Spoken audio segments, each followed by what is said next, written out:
Welcome to Hub City Now. I'm your host, Tyrone Tony Reed Jr. We are here with another great show for you today. Today we have a guest from Kentucky.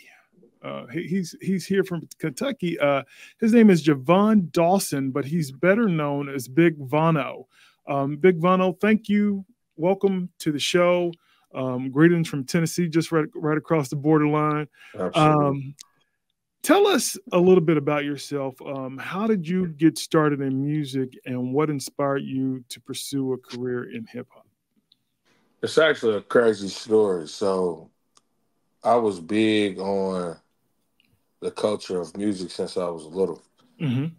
We all always loved music from the Tupacs and Biggies and from the old school West Coast music and just everything from the Uncle Luke's to the R&B's. Like I was just a music head. And Hmm. when I actually came back down here to Kentucky because I lived up north for a few, and it was more along the lines of I actually found some people who had the similar sound from up there, and it reminded me of me living up in the north area. So it was just like, yo, that's dope. Like I remember walking to school, you know what I'm saying, hearing people do the little freestyle battles and Hmm. just rapping on the mic, and I'm like, man, I could do that. You know what I'm saying? Like, it was like, Right. I could do that. I Mhm. could do that. And, your friends, no, you can't do that. Like, I can do that. You know what I'm saying? So it was one of those things to where it was like, all right, cool. And later on in life, I think I might have been around 13 or 14, I had actually got an opportunity to do it. And I'm sitting there like, shit, I thought it would have been at least a few years back when I was younger. But I'm like, okay, we here now. Right. And a couple friends from my high school sat me down. They was like, man, I got this beat. I'm like, yeah, let me hear it. I heard. I'm like, yo, it's just raw. Like, I like this one. He was like, Right. you want to jump on? I'm like, uh, yeah, cool. He was like, come on, man, let's sit down and write. And I'm sitting there like, I've never wrote a song a day in my life.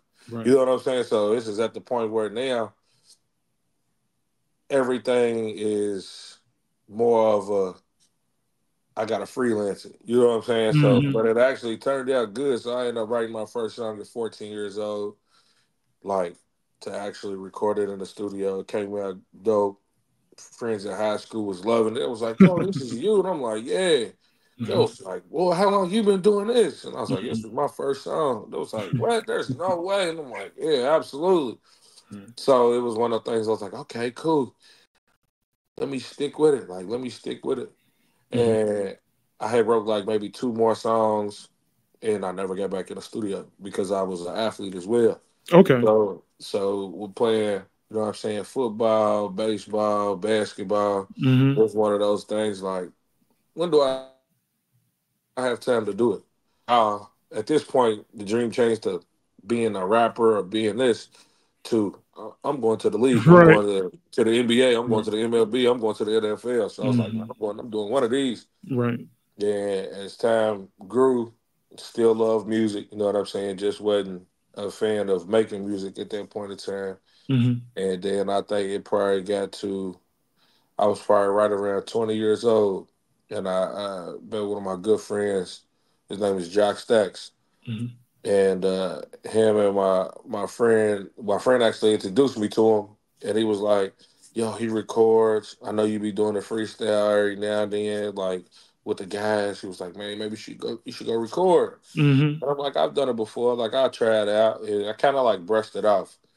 And then one night we was at a spot here called Tally Hoes, is where you know what I'm saying, like people grab something to eat after the club, Hmm. and we went in there and somebody was beating on the table, and all of a sudden a mini cipher started.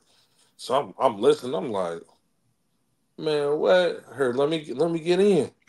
That was like go. I ended up Right. going crazy. Like Mhm. everybody was like, yo, why ain't you how long you been doing you rapping? And I'm like, Right. dog, like this was just off the top. Like I'm fresh off the top. Hmm. Everything y'all got right now is just the vibe I'm feeling. So it was like, all right, cool. Like, let me hit Jock up. You know what I'm saying? So I ended up hitting Jock up. I went over there. I recorded my first time in 6 years. Wow. To me, it sounded terrible. You know what I'm saying? Like I was like, I done lost it. You know what I'm saying? I'm so Mhm. used to doing this freestyle stuff.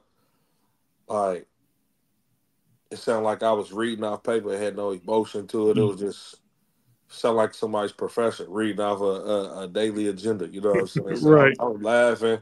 He Right. was like, "Yo," he said, "Bro, your lyrics are dope. We Mhm. got to get you to express it different." Right. And I was like, "Oh, okay, all right, cool." You know what I'm saying? I'm laughing, and then we end up meeting. Rest in peace to my boy Montaigne. You know what I'm saying? We end up meeting Montaigne, and he made beats. You know Mhm. what I'm saying? So me and him from the jump just clicked. Like Right. I'm talking about, I would walk to his house. At one point in time, like if he was out of anything, food or whatever, I'm hurt, man, hurt. Let's go get it, or I'll bring it from my house to your house. We're gonna make sure you eat. We good, you know. We locked in, Right. brother like vibe. So, Right. uh, him and Joaquin also they both produced Jock, so they both produced. So we ended up going to Joaquin's house and Jock and we sat down and Montaigne was like, "Yo, I got some dope beats," and I'm like, "Let's do it." You know what I'm saying? He's running through a couple, and I'm like, "I want that one." Right. And then Jock was like, "Her, let's collab on the beat." Mhm. So I was like, "All right, cool."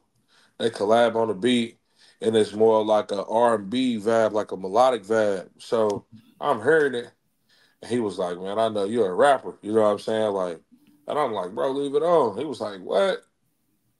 I was like, "Leave it on." Mhm. And this is my first little experience with auto tune. I'm 20 years old, so I go in there, I start singing, like harmonizing, Mhm. and I was like, "Hold on, I can do something with it." And I'm like, "What are you Right. talking about?" They was like, Right. "Just listen, just trust me." That was like, "It sound dope, but watch me clean it up." So Mhm. Jock, being who Jock is, a mastermind behind it. He's young. He was younger than me. He might have been like 17 years old at the time. And when I tell you, he inspired me a lot to do music Mhm. more than what he knows. You know what I'm saying? Like he actually took the time out and showed me how to do transition bars. He took the time out to show me there's different ways you can transition. You know what I'm Right. saying? And then it became a thing. I got fascinated with writing. Mhm. So I'm writing songs for a year straight. Still haven't dropped anything live for anybody. Me, him, and Montaigne working hard. You know what I'm saying? In the Right. studio, I'm talking about maybe 8, 10 hours a day Mhm. trying to get better. I'm trying to progress. We building catalogs, and it was like one of those things. I'm like, yeah, I think we're ready to drop a song. You know what I'm Right. saying? So what happened is me and Montaigne ended up making me a dope beat. It was called The One and Only, Okay. and I recorded it. We shot the video, put it out. Well, Jazzy Faye ended up tweeting my lyrics. Wow. So it was like, whoa, like wasn't expecting this. You know what I'm saying? Right. Like he was like, "See, hard work plays off." You know what I'm Mhm. saying? Let's keep going. Let's keep grinding. And so after that, Montaigne was taken away from us. Mhm. It kind of put a halt on me. You know what I'm saying? For us Right. working together Right. for a year or two straight. You know what I'm saying? And me and him being as close as we were, it was one of those things where it was like, I don't even know if I want to do this no more. I don't feel the same. Right. Right. You know what I'm saying? It was the vibe was off. Me and Jack was still cool, of course. You know what I'm saying? But me, him, and Montaigne were more like brothers. You know what I'm saying? So Right. losing this was detrimental to not only my mental, but towards the career I was trying to pursue in because he was part of the motivation. Right. So you know what I'm saying? It took I think maybe I took maybe 2 years off and didn't do a song since. Right. It was like, bro, he wanted you to do this. You gotta, you know what I'm saying? Everybody's like, he wanted you to do this. You can't just stop. You had Jazzy Faye tweaking your lyrics, like Mhm. your Twitter. My at that point in time, my Twitter was at like 85,000 almost. Mhm. So they was like, man, you gotta do it. You gotta do it. I'm like, all right, cool. So I ended up dropping this song called Hood Jumping, Mhm. and I shot it here in Lexington as well, and it became one of my city's classics. You know what I'm saying? Like everybody was like, "Oh, that's my song." You know what I'm saying? So, Right. and there was a couple of us at that point in time who uh, had some crazy hits. So it became one of those that was like, "Yeah, this is the one." You know what I'm saying? And it really made people like, "Yeah, Vonno rap." You know what I'm saying? So Mm-hmm. now it's like, okay, I'm gonna push my tank. This is for you. You know what I'm Right. saying? Right. Right. And boom, we pushed through. So ever since then, maybe 23, 24 years old, I really started taking it more serious. You know what I'm saying? And Mm-hmm. I had to pursue the dream that he wanted for us and I wanted for us. Right. And also my homeboy Corey, RP Corey, he was taken away as well, but he was there. He's my friend from the sandbox. You know what I'm saying? Like, so having both of them taken away, and both of them was always like, "Bro, you got to do it." You know what I'm Right. saying? Sometimes Diddy will just be like, "What's up, man? Come on, let's freestyle about it." You know what I'm saying? Let me see how you progressing. What's up? What's up? And I'm Mm-hmm. like, "All right, let's do it." You know what I'm saying? Let's do it. So it was like having those flashbacks in my head, or them popping up in my dreams, or me Mm-hmm. looking at old Facebook and Twitter videos. Mm-hmm. It was like, and I can do this. I can do Right. this. You know what I'm Right. saying? I can do this. Right. And that's what I end up pursuing in. You've been often called the hip hop's hidden gem. What do you think sets you apart from other artists? I feel like the way I could tell a story using my bars is kind of different, Mm-hmm. because like most people could tell a story and it'd be a dope plot, but I can do it different, like the way that I set up my similes, my metaphors, and things of that nature. It hit different. Mm-hmm. And at first, I had trouble with it because some of my bars were so complex, not everybody would understand. Right. It would only be to a certain lyricist crowd. You know what I'm saying? Like a J. Cole or a Kendrick Lamar, and they listening, they're Mm-hmm. like, okay, but what does this mean? You know what I'm saying? Right. So I was like, Right. whoa. So I sat down and had a couple talks with friends, and they were just like, your bars are so complex, not everybody's gonna understand it. But keep doing you, keep doing Right. you. And I'm like, all Right. right, cool. You Right. know what I'm saying? And then it got to the point where I was, I can't say dumbing it down, but the Mm-hmm. way that I was setting it up became different, because I started listening to a lot of like the old school Wayne. You know what I'm saying? So when he's dropping the dedications and I'm hearing how he's doing it, I'm like, I can set my bars up the same way. Is this what they like? You know what I'm saying? Right. I'm like, I can do this. You know what I'm Right. saying? So it was just like one of those things where it was like, I want to be different. I still want to use my similes and my metaphors and punchlines, Mm-hmm. but I still want to be able to tell a story. Right. So then it got to the point where, like I said, I got fascinated with writing again. You know what I'm saying? So I'm trying something different.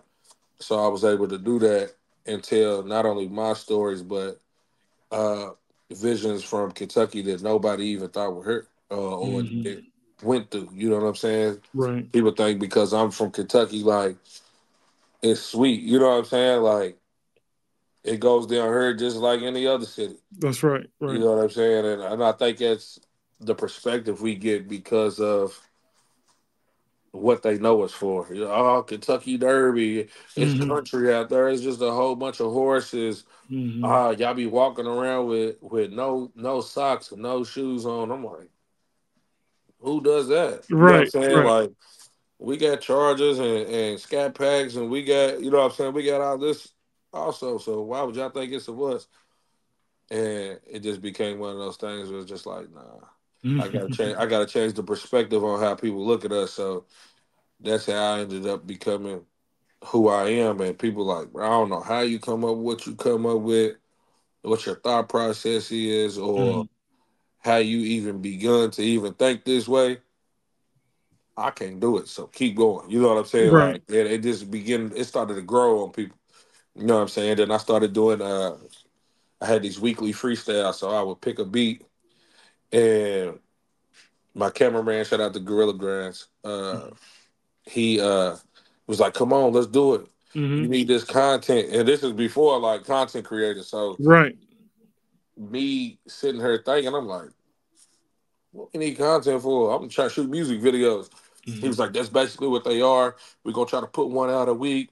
I'll pull up on you wherever you at, and we're gonna shoot you freestyling. I'm like, all right, cool.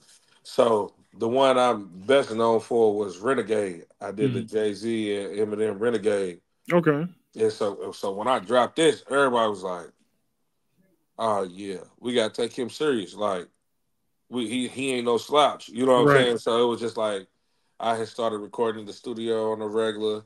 I was doing my freestyles on the regular. I was doing everything on the regular to where when I popped back out, everybody was just like, "Oh, he's not playing this round." You know what I'm Right. saying? Right. Because it was personal. It's personal. You know what I'm saying? Like after everything I went through and things that was just happening in my regular life as well, it became personal to me. So Mhm. it was one of those things where iron sharpens iron, and I was doing things that I normally wouldn't be doing. You know what I'm saying? Like I'll be in a car driving with a beat on, and I'm looking at a street name or a restaurant. And I'm like, "Here, man, guess what? I'm Mhm. gonna freestyle. I'm gonna put this in there. I'm gonna keep going, and every couple Right. seconds, I'm gonna look for something else." You know what I'm saying? And that became one of the things that I did. So Mhm. That's awesome. That is awesome.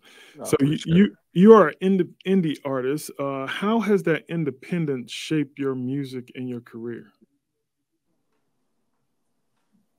It actually shaped my career because how should I say it? Is the work you actually got to put in. You know, Hmm. with signing with a label to Hmm. me is actually easier.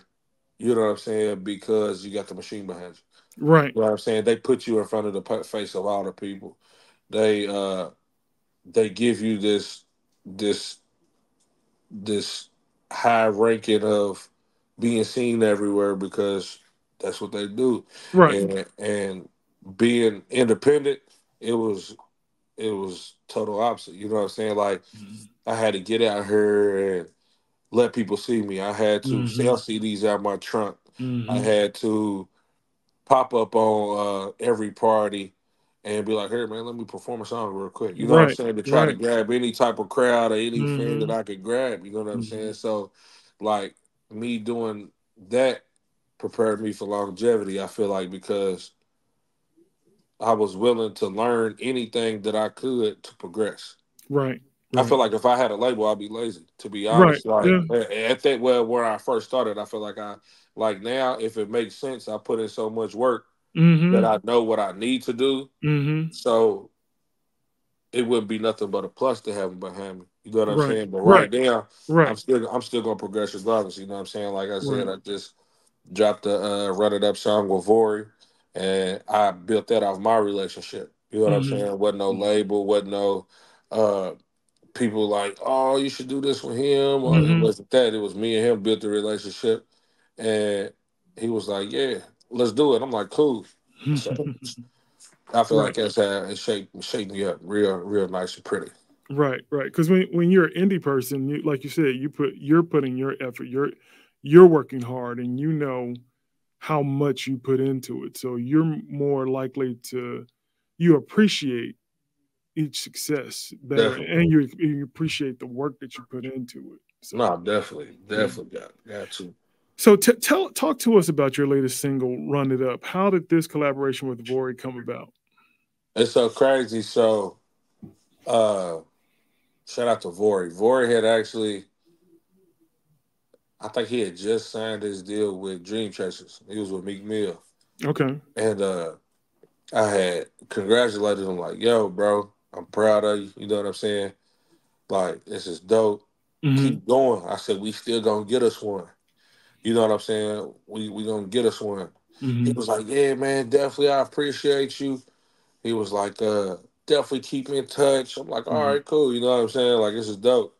So I had a different beat from actually what we had released. Shout out to Rob Stovall, who's Mo 3's old producer. Hmm. Before he passed, he actually remade the beat and made it even more doper than what it was.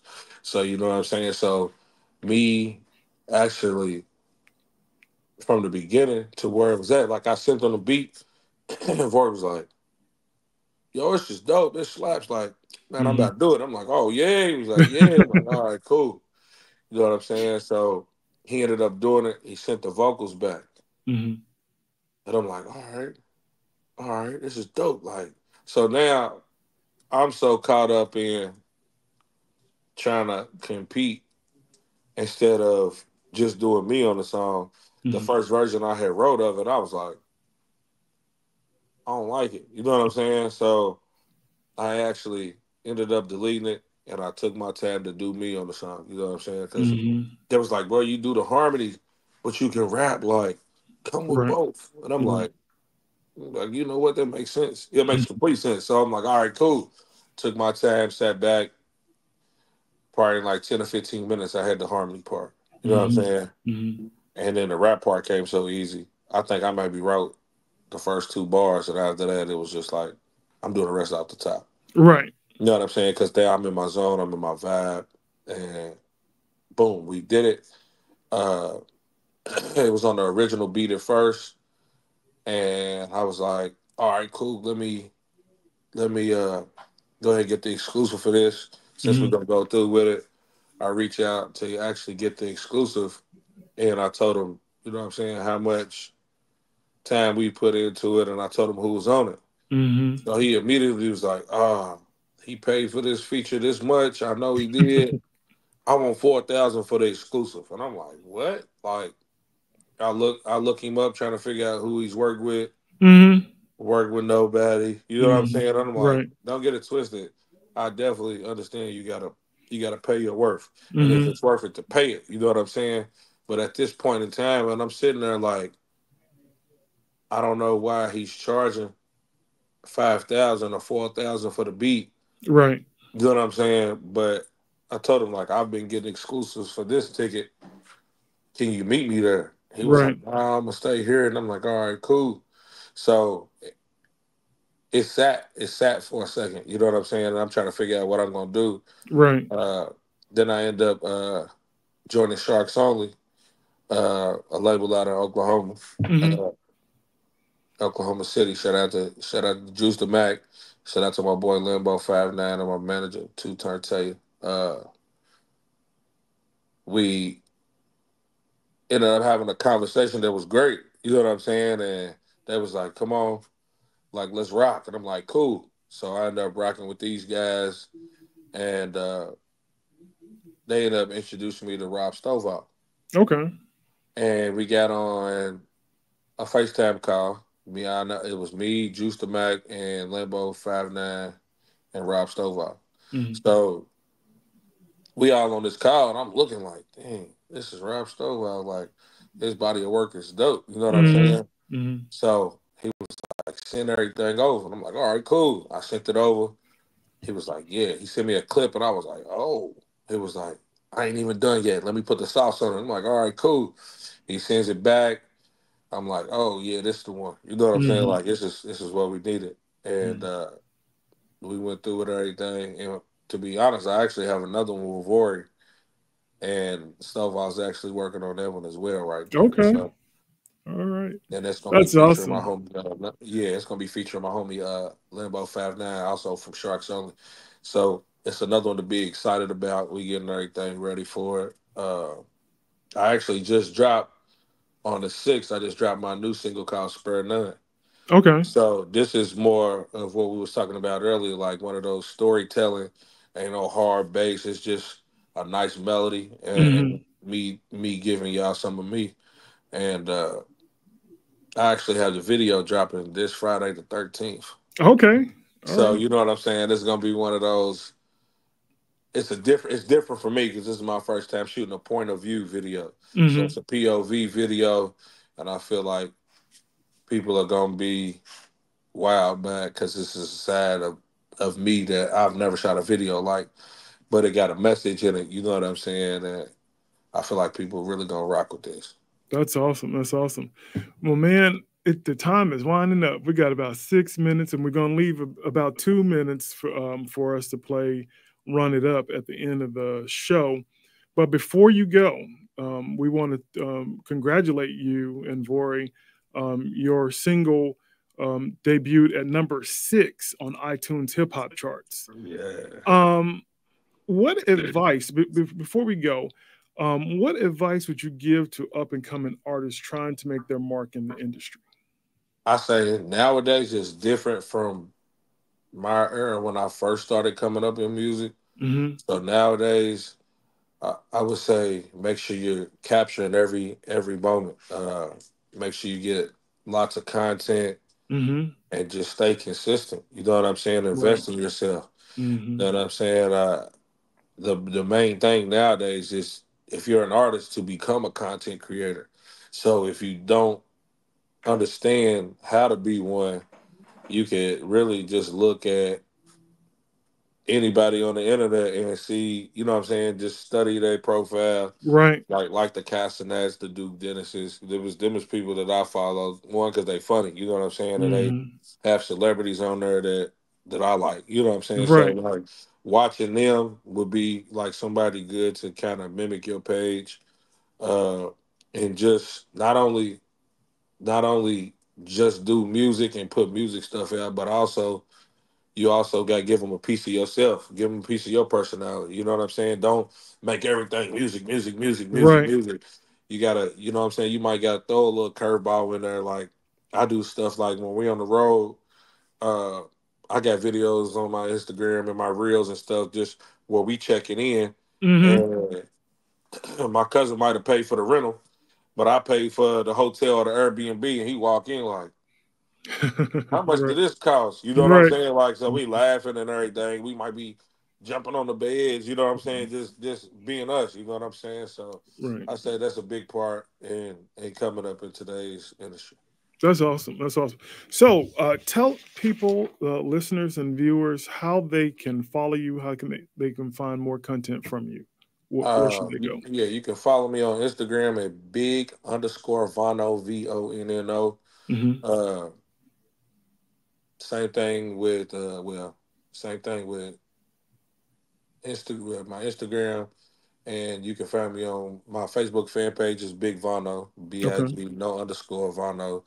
Uh, Same thing for any music drops, any streaming sites.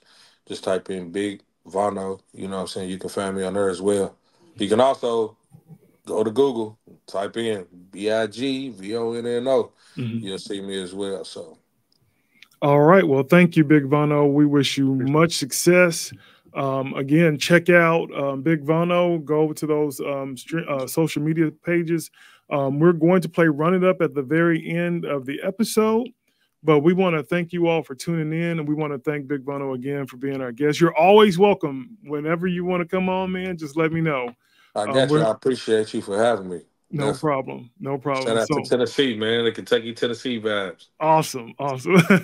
So you all have a wonderful and blessed week. Make sure you spread the word about Big Vonno, and Run It Up is coming up in just a second. So you all take care of one another, watch out for one another, and have a wonderful week. God bless. God bless.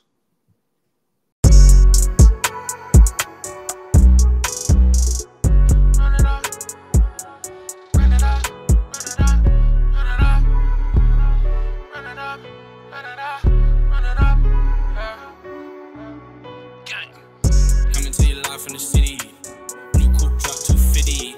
I'm still trying to come get me. Right through the city with the semi. I'm still printing, they give me. Oh man, stay know the kids back home. Oh, so I keep tracking my phone. They know the kids back home. Ain't even checking my phone. Lately I've been in my zone. You know, hey. Lately run it up. Shit, I mean bust. She from it.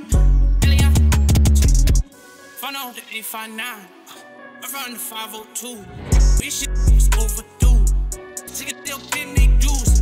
Oh man, the kids back home. Ain't even checking my phone. Lately I've been in my zone. Stay know the kids back home. Ride through the city with a big clock, yeah. Keep it on me, took it to the flip flop. Private dancer, let them on TikTok, yeah. Knew when I made it big, they was gon' do all of the nigga. Don't give a fuck about a beat. Never been scared of a nigga.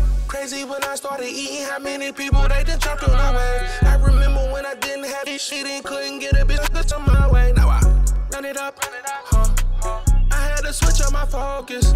You said you calling me. You call my phone, I ain't noticed. I ain't even look at my phone. I just got off the road. They knew I slid back home. They knew the kid back home. They knew the kid back home. Yeah, I get like you, now get like me. Designer everything, used to rock white tees. Been him, come through and your shit might see. ABG, never switch my team. One-on-one, nobody quite like me. Believe in the hype, multiplied by 3. If I'm by myself, 10 shots times 3. Yeah, 10 shots times 3. Run it up, run it up, run it up, run it up, run it up, run it up, run it up, run it up. They knew the kid back home. I had to run it up, run it up, run it up. They knew the kid back home. I had to run it up, run it up.